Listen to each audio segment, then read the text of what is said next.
Good afternoon, everybody. Thank you for being here today. I am thrilled for so many of you to have joined us for this hour-long, or as long as you need it to be, question and answer about the $5 million Knight Cities Challenge. What an opportunity for our community. For those whom I've not yet met, I'm Betsy Covington. I'm the president of the Community Foundation of the Chattahoochee Valley. I'm joined by Kelly Parker here on my staff, who is our Director of Donor Services. And we very much want to thank the City of Columbus and City Council for allowing us to use council chambers for this public program today. As those of you who are in the room can attest, this room makes it so easy for us to stream the program over CCG TV and show it on the television and then tape it for future broadcast. So we think it's a perfect venue for this type of event. As you can imagine, we are very excited about the Knight Cities Challenge and are thrilled to be joined by such dear friends from Knight Foundation today. A minute about the Community Foundation and why we're here. You may already know that a community foundation exists to enable and promote philanthropy that inspires, facilitates, and fosters an informed and vibrant Chattahoochee Valley.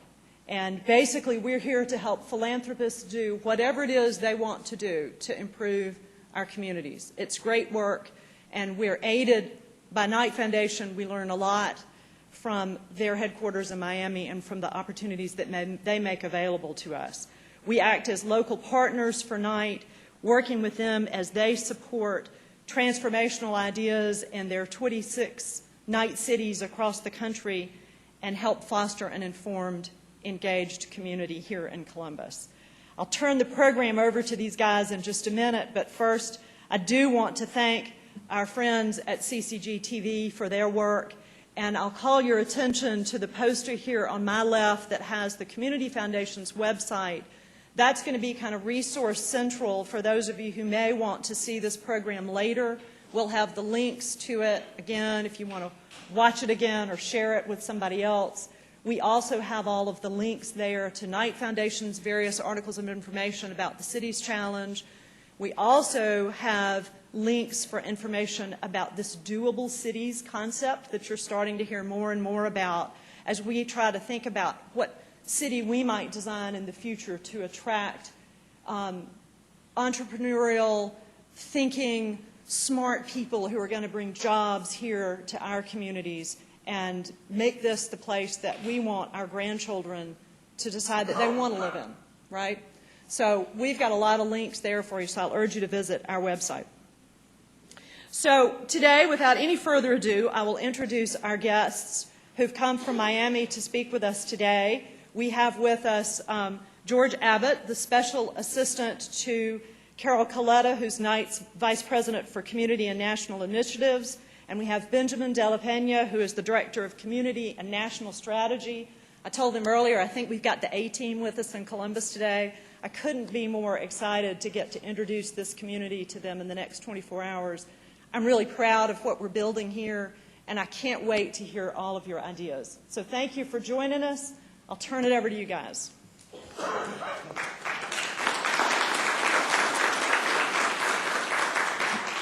Good afternoon, everybody. We're so excited to be here, and thank you for having us.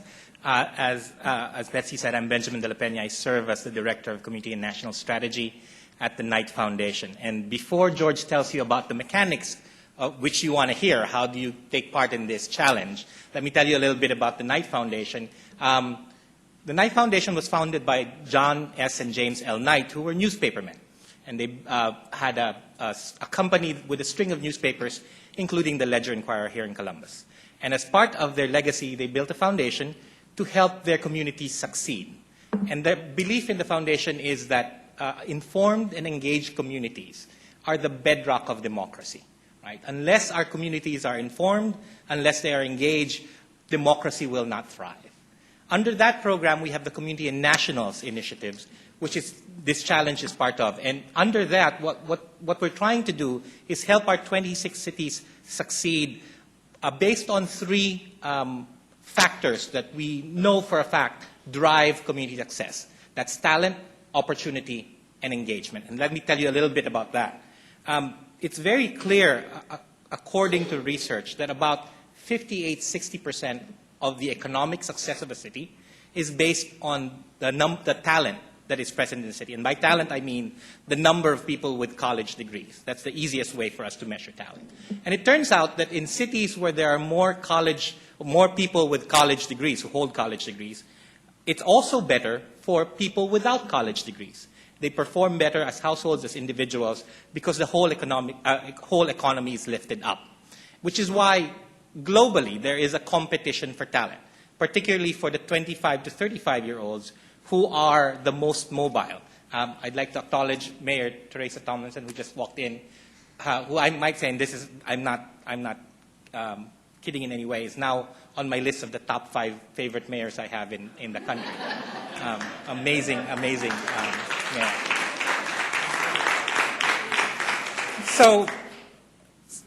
So they're the most mobile, and one thing we've learned about them is they will pick where they want to live before they look for a job.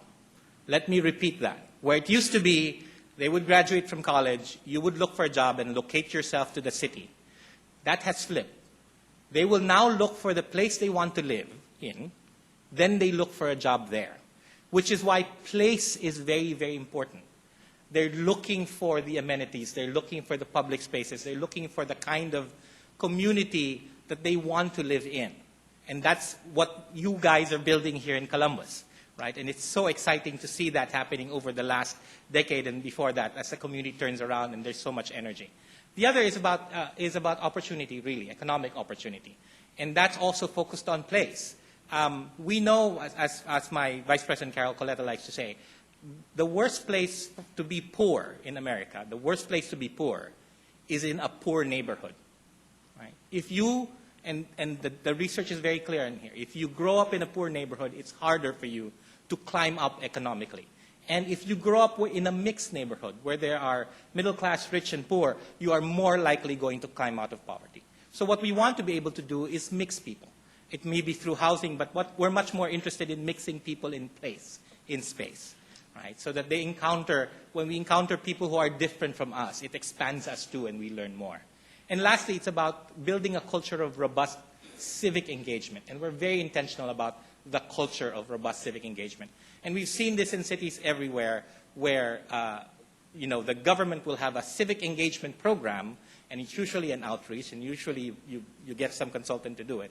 That's good, and it works in some ways, but we're much more interested in where it becomes part of the way of life, that engaging with your community and your government is part of what you do because that is your identity as a member, as a citizen of your community. So those 3 things, talent, opportunity, engagement. Now, the other thing we know is we know that these are the things that are important. As a foundation, we have admitted to ourselves, well, we know that these are the things that are important. We don't know how to get this done. We're not the brightest people in the world, and there's more brains out there than we have in our offices in Miami and in the 8 other cities that we're in. And so this challenge, and we've used challenges a lot in the Knight Foundation, is a way for us to invite other people to say, you might have some really bright idea that no one has heard of, and it might be that we haven't met yet. And this is a way for us to find those civic innovators with the groundbreaking ideas that may seem strange, but turns out to be the kind of thing that will, as Betsy was telling me, 20 years ago, people looked at that river and said, it's muddy, no one wants to go there. And now it's a tourist draw. $42 million a year, as I understand. So that kind of thing, a change that no one else has thought of, that's what we're looking for in this challenge. And I'll ask my colleague George to tell you more about the mechanics. Yes. So this is what you're really all waiting for. How can you really get your hands on some of this money? I'll give you a quick overview of kind of the logistics of the challenge, how it will work, the process, the timeline, those kinds of things. And then we've been going around the country and doing these events. You're lucky enough in that you're early enough to the beginning of the cycle that it's still really exciting, but after a couple of other places. So I have a number of tips on your applications to give you the best chance for success, and then we'll do some questions. So I'll try to be as quick as possible so that we get through to some questions. So it's right there on your flyer. We have $5 million for ideas that will advance talent, opportunity, or engagement in one of the 26 Knight cities, which Columbus is one of those. And as Benji said, the reason we're running this challenge is because we know those things are important, but we don't know how you do them. So everyone kind of comes up to me and they go, okay, I get it, talent, opportunity, and engagement, but what do you really want? Like, how can I get some of this money? And we're really looking for, ambitious, new, fresh ideas that have the potential to move one or more of these levers, or have the potential to teach us something new about the field. What you do kind of within that bucket is really open. That's why the application form is very easy. We're only asking you for 2 questions. What's your idea, and how will it advance talent, opportunity, or engagement? And secondly, what do you intend to learn from this? The third thing we'll ask you to do is to sum it up in a tweet. Now, this has been misinterpreted. Everyone's like, I don't want to tweet out my idea. Everyone's going to steal my idea. But we're not asking you to tweet it out publicly. We're giving you a 140-character limit in order to kind of make you put yourself through the mental gymnastics of thinking, how can I get my idea out in the simplest, clearest way within a tweet? If you want to tweet it publicly, that's fine. Go ahead and do it. But it's really so that we can be able to look at this at a glance and see what you want to do. The applications opened on last Wednesday, and they're open until November 14th at 5 o'clock Eastern Time. You're able to submit as many applications as you like. Anyone can submit. The barrier to entry is very low. It's just those questions. We're not asking you for how much money you want. You can be an individual, a for-profit, government, not-for-profit, of course. We have a number of funding mechanisms to make things happen. After we close the applications, we have a whole team of readers from across the country. Most of them are drawn from Knight communities, and then we have some people from outside Knight communities who are doing some really interesting work in talent, opportunity, and engagement. They will be the ones to look at your applications. They'll be judging they'll be reviewing based on the strength of your idea and the potential for it to advance one of our 3 focus areas, or to teach us something new. So your idea will be looked at by at least 4 people. So it won't just be, summarily one person saying, I don't like it, it's out. And then once we have those, so you'll hear back with a decision by December 31st. And then we'll be able to announce the list of finalists. And at the finalist stage, that's when we ask for a little bit more information. So that's when we'll ask you to produce a budget. We'll kind of work with you to evaluate your capacity. Do you actually have what it takes to get this done? And just kind of put the flesh on the bones of your idea, which you submitted in the first round. That's a 3-week period. And then there will be a smaller review panel, which will look at all of the finalists and evaluate for 5 criteria: impact, innovation, inspiration, learning, and capacity. So what's the opportunity for your project to have an impact? Is this an innovation for your place? So the reason we've pulled together readers from all of the Knight communities is because they're the people who know these communities, and they'll be able to say, this is an innovation for Columbus, or people have been doing this for years and it's never worked, so why would we want to do it again? Or on the other hand, it has worked. Maybe we want to take it somewhere else. Inspiration: does this project or this idea have the potential to change the way that people think about what they do, or change the way that people think about a specific place? Learning: what's our chance to learn something new, to progress the field from this project? And finally, capacity: do you actually have what it takes to get this done? I don't want that capacity one to put you off, because if you do have a great idea, we're not going to take it away from you and say, okay, good idea, now these guys can do it. We'll kind of team you up with a group of, with a partner organization who will kind of add your capacity to get it done. And then those reviewers will think of those 5 criteria. They'll make recommendations to our board of trustees, who will decide upon the ultimate recipients of the grants. I think one thing which is important to mention, which most people have asked me, is that, do you have specific amount budgeted for Columbus, a specific amount budgeted for Macon, one of our other night cities, more for Milledgeville. How does that work? And the truth is, we really haven't divided up the money in any way. Not by size of grants. We haven't said we're going to have $1 million, two $500,000, or by location either. So it's very open right now. The initial application is all about getting your ideas in. Once we have those, theoretically, if the best idea in the country comes from Columbus and it's $5 million idea, then we could end up with one $5 million grant in Columbus. It's maybe unlikely to happen, but it's out there right now. It's possible. So that's pretty much the logistics of the challenge. And as Benji said, Knight Foundation has run a lot of these things.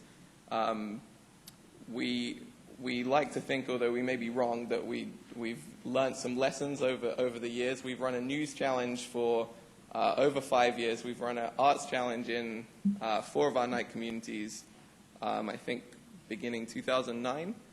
So we have a lot of experience with these challenges, and based on kind of that experience and what I've been hearing from people around the country, just a few pointers on how to craft the most successful applications. I think the very first thing to say is be very clear.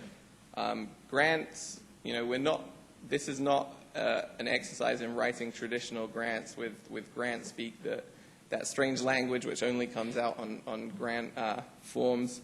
You do have a word limit on your applications, so you have 150 words for each of those questions, and then you have 140 characters for the tweets.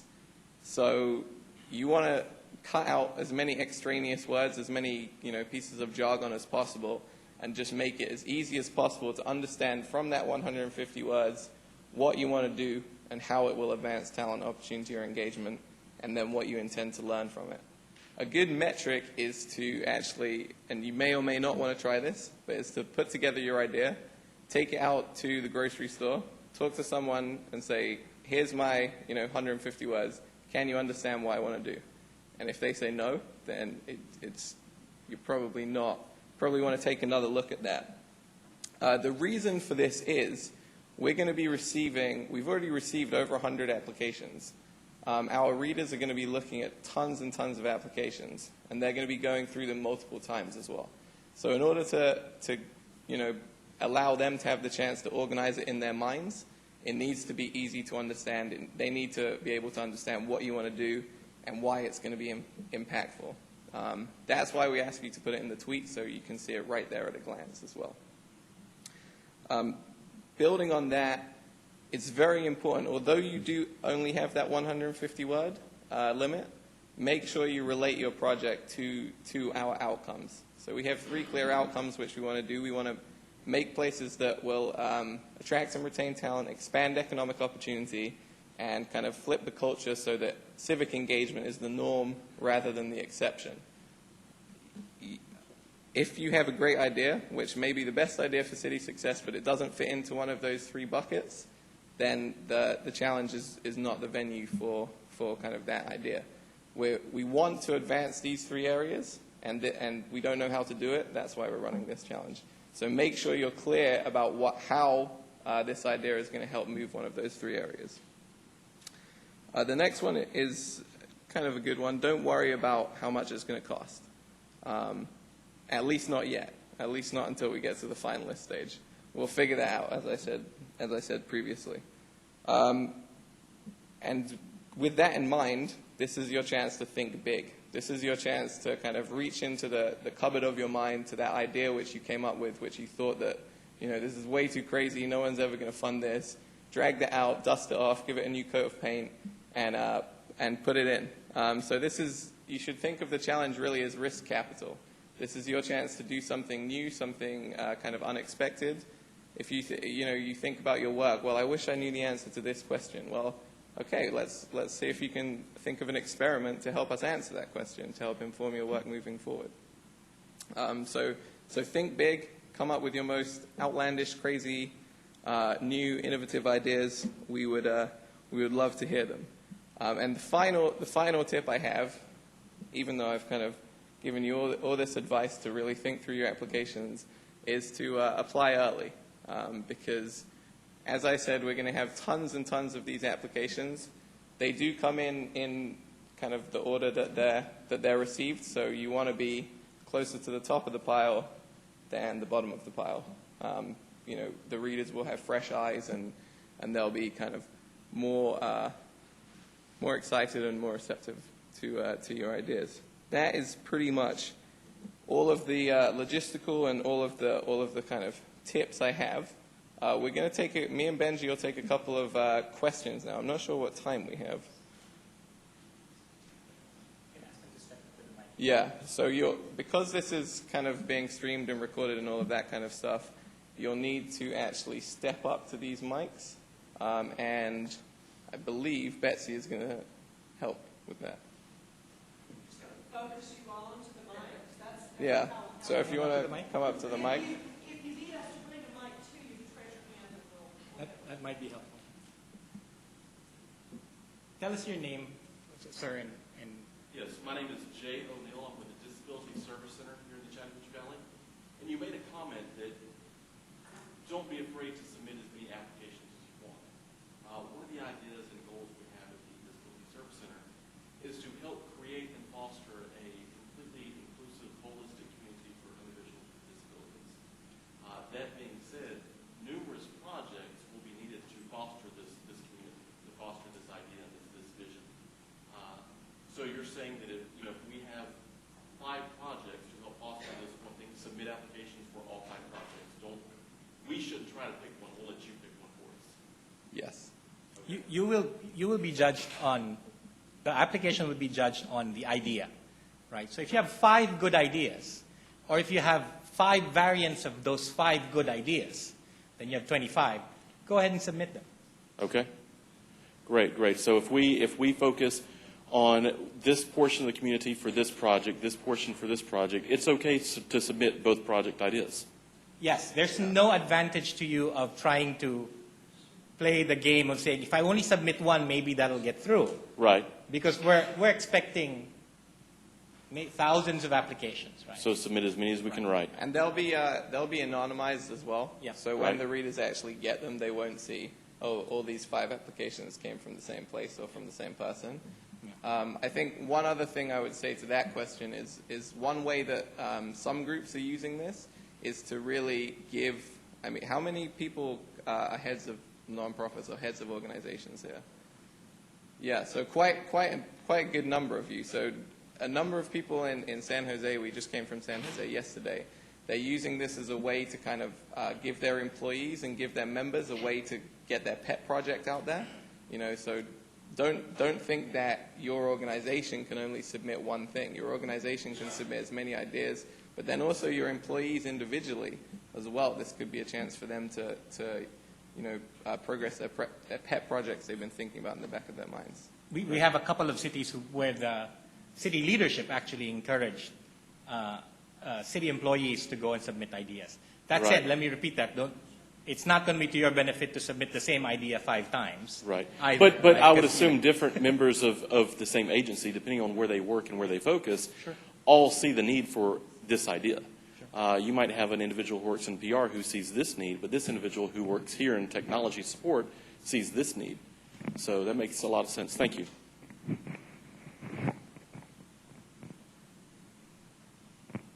Anybody else? Come on up or let me know and I'll bring it to you. Is this on? Yes, it is. Anybody? Raise your hand. Saw a lot of hands. Wow, I never thought that you're all from Georgia. I never thought you could be this shy. Thank you, ma'am. I'm curious to know, I don't know if it would be possible to, my name is Ryan Willoughby.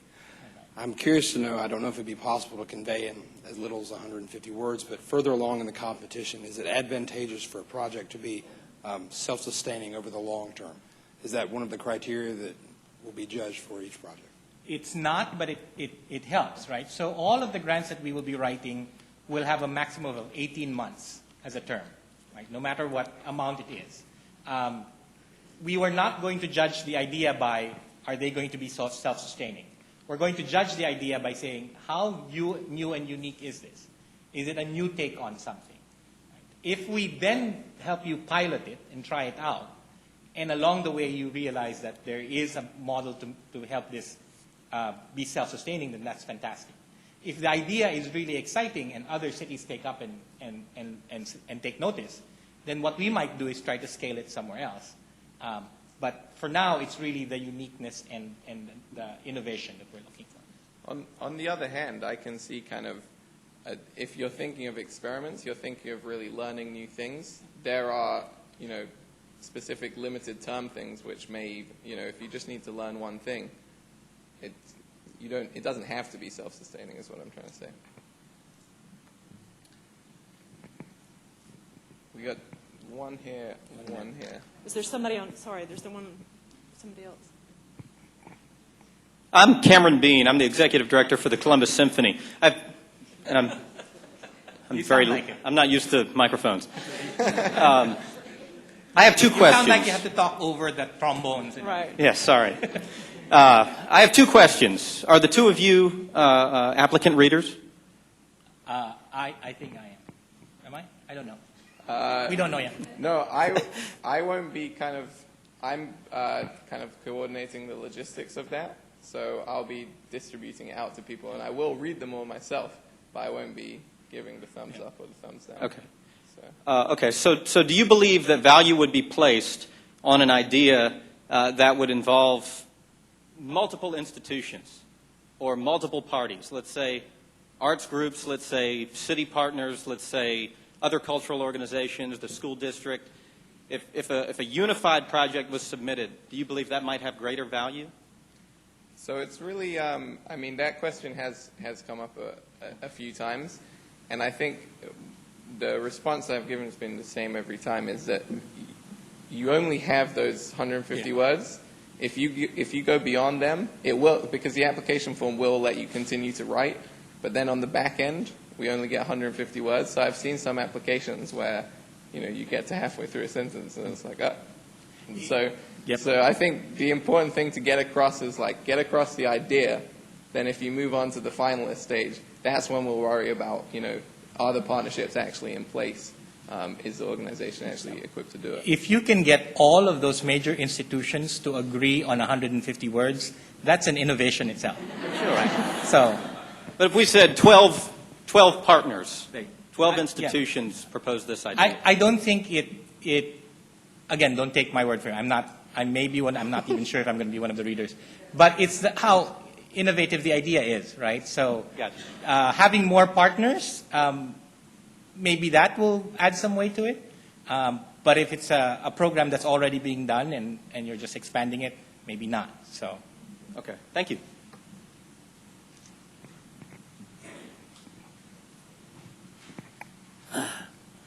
My name is Warren Aldrich, and my company is the Pine Mountain Chipley Railway Incorporated. We're currently making a proposal. If we submit the idea and someone else submits a similar idea, how do you judge which idea to select?